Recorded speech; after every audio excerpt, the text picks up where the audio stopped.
भागलपुर से बड़ी खबर है, जहां ततारपुर चौक पर एक पुलिसकर्मी ने ई रिक्शा चालक की बीच सड़क पर बाल पकड़कर जमकर धुनाई कर दी।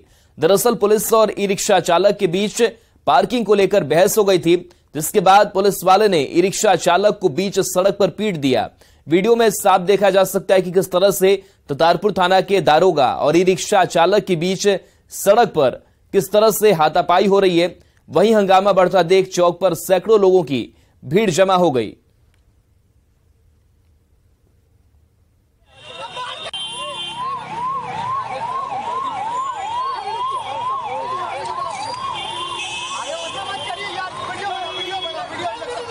पुलिसकर्मी और ई रिक्शा चालक के बीच हाथापाई की तस्वीर सामने आई है। पार्किंग को लेकर की ये पूरी बहस हुई थी, लोगों की भीड़ भी जुट गई थी।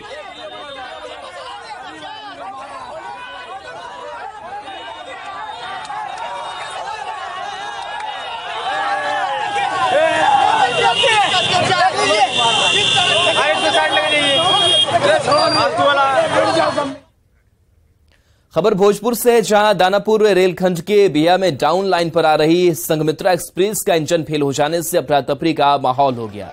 बिया स्टेशन के महथिन मां मंदिर के पास 2 घंटे संघमित्रा एक्सप्रेस खड़ी रही, जिसकी वजह से ट्रेन के यात्रियों ने इंजन फेल होने की सूचना मिलते ही जमकर बवाल मचाना शुरू कर दिया। जबकि अपलाइन पर आ रही पटना इंदौर एक्सप्रेस ट्रेन को यात्रियों ने रेल ट्रैक पर ही रोक दिया। यात्री रेल प्रशासन से जल्द इंजन बदलने की मांग कर रहे थे। संघमित्रा एक्सप्रेस के इंजन फेल होने से अप और डाउन लाइन पर रेल परिचालन बाधित रहा।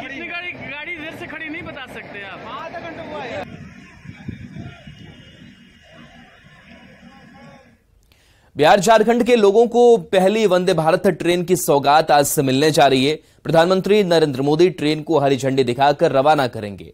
रेलवे ने पटना रांची वंदे भारत ट्रेन का शेड्यूल भी जारी कर दिया है। नई और अत्याधुनिक ट्रेन की सौगात मिलने से रांची के लोगों में बेहद खुशी है। रिपोर्ट देखिए। पटना से रांची के बीच वंदे भारत ट्रेन की औपचारिक शुरुआत मंगलवार से होने जा रही है। इसे लेकर रेलवे की ओर से सभी तैयारियां कर ली गई है। सोमवार को पटना से सुबह 4 बजे एक और ट्रायल रन किया गया, जो सुबह 10 बजे रांची पहुंची। रांची से मंगलवार की सुबह 10:30 बजे इस ट्रेन को प्रधानमंत्री नरेंद्र मोदी वर्चुअल तरीके से हरी झंडी दिखाकर पटना के लिए रवाना करेंगे। रांची से सुबह 10:30 बजे खुलकर ये ट्रेन शाम 5:25 पर पटना पहुंचेगी। रांची रेलवे स्टेशन पर उद्घाटन समारोह में राज्यपाल सीपी राधाकृष्णन और मुख्यमंत्री हेमंत सोरेन को भी रेलवे की ओर से न्योता दिया गया है। पटना रांची वंदे भारत एक्सप्रेस के होने वाले उद्घाटन समारोह को लेकर रेल यात्रियों में बेहद उत्साह है। हटिया रेलवे स्टेशन पर खड़ी वंदे भारत कोच की साफ सफाई की गई। रेलवे कर्मचारियों की टीम ट्रेन को चकाचक करने में जुटी दिखी। इंतजार खत्म और वंदे भारत के सफर का काउंटडाउन शुरू। हम इस समय मौजूद है राजधानी रांची के हटिया स्टेशन पर, जहां पटना से चलकर वंदे भारत हटिया स्टेशन, जहां मेंटेनेंस का काम होना है वंदे भारत का, यहां पर आकर लग चुकी है। देखिए सारी बोगियां जो हैं इंटरकनेक्टेड हैं और 8 बोगी की ट्रेन है। अब सीधे हम प्रवेश करने जा रहे हैं। आपको जो एग्जीक्यूटिव क्लास है, जो सीधे 2x2 है, यहाँ जब प्रवेश करेंगे तो प्रवेश करते के साथ ही देखिए नज़ारा थोड़ा सा सामान्य चेयर से थोड़ा अलग दिखता है इसका, क्योंकि इसकी सीट जो है थोड़ी सी सीट का कलर अलग है। थोड़ा सा इसमें ओपन एरिया ज़्यादा है, मतलब बीच का स्पेस ज़्यादा है, लेकिन सुविधाएं कमोबेश वही है जो कि आपका सामान्य चेयर में। मंगलवार को उद्घाटन के बाद 28 जून से वंदे भारत ट्रेन पटना और रांची के बीच नियमित रूप से चलेगी। इस ट्रेन में चेयर कार की 411 सीटें हैं, जिसका किराया 1175 रुपये है, जबकि एग्जीक्यूटिव क्लास की 37 सीटों के लिए 2110 रुपये किराया तय किया गया है। ट्रेन के लिए टिकटों की बुकिंग भी शुरू हो गई है। न्यूज 18 के लिए रांची से संजय कुमार सिन्हा की रिपोर्ट। पटना में 23 जून को बीजेपी विरोधी पार्टियों की बैठक हुई, जिसमें राहुल गांधी और ममता बनर्जी सहित विपक्ष के कई नेता शामिल हुए। लेकिन पश्चिम बंगाल की मुख्यमंत्री ममता बनर्जी पटना से बंगाल पहुंचते ही कांग्रेस पर जमकर बरसी। पंचायत चुनाव में प्रचार के दौरान ममता बनर्जी ने कहा कि सीपीएम, कांग्रेस और बीजेपी को विदाई दीजिए, तीनों एक साथ हुए हैं। हम लोग दिल्ली में बीजेपी के खिलाफ महाजोत बनाने की कोशिश कर रहे हैं और यहां महागोट बनाया जा रहा है। मैं उस महाघोट को तोड़ दूंगी और दिल्ली बंगाल में केवल महाजोत होगा। ममता बनर्जी कुछ बिहार में पंचायत चुनाव प्रचार के दौरान ये बातें कही।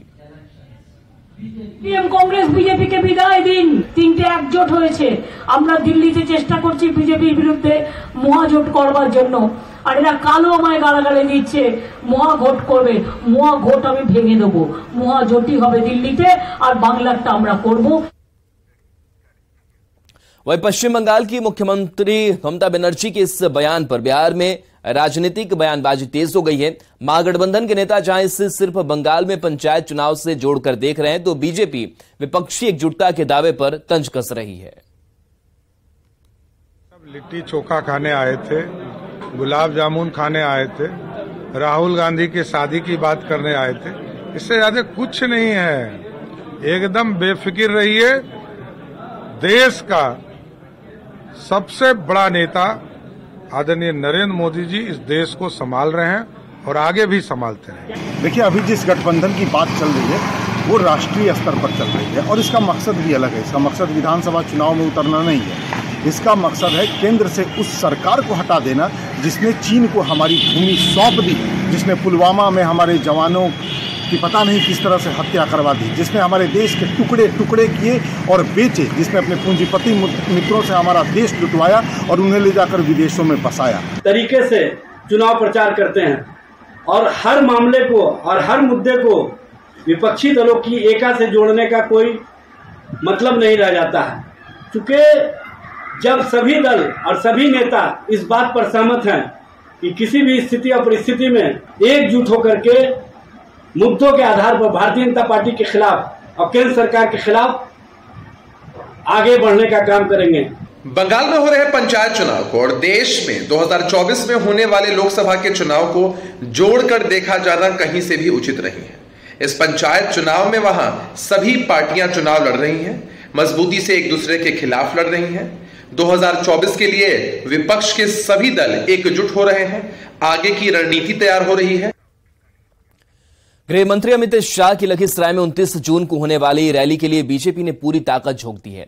विशाल जनसभा को ऐतिहासिक बनाने के लिए बीजेपी सांसद और विधायक समेत कई दिग्गज नेता लखीसराय में डेरा डाले हुए हैं। गांधी मैदान में आयोजित विशाल जनसभा रैली को लेकर केंद्रीय मंत्री नित्यानंद राय, सांसद राकेश सिन्हा, नेता प्रतिपक्ष विजय कुमार सिन्हा सहित कार्यक्रम स्थल पर पहुंचकर जायजा ले रहे हैं। गांधी मैदान से तैयारियों का जायजा लिया हमारे संवाददाता राकेश कुमार ने।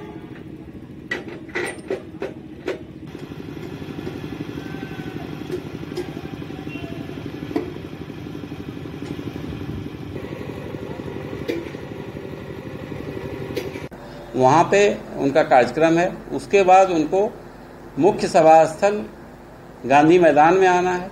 उसके बाद माननीय को नेता प्रतिपक्ष के आवास पे एक बैठक है, उसमें भाग लेना है। उसके बाद इनकी वापसी अशोक धाम के हेलीकॉप्टर में लगे हुए हेलीकॉप्टर से होनी है। ये अभी तक का संभावित कार्यक्रम है।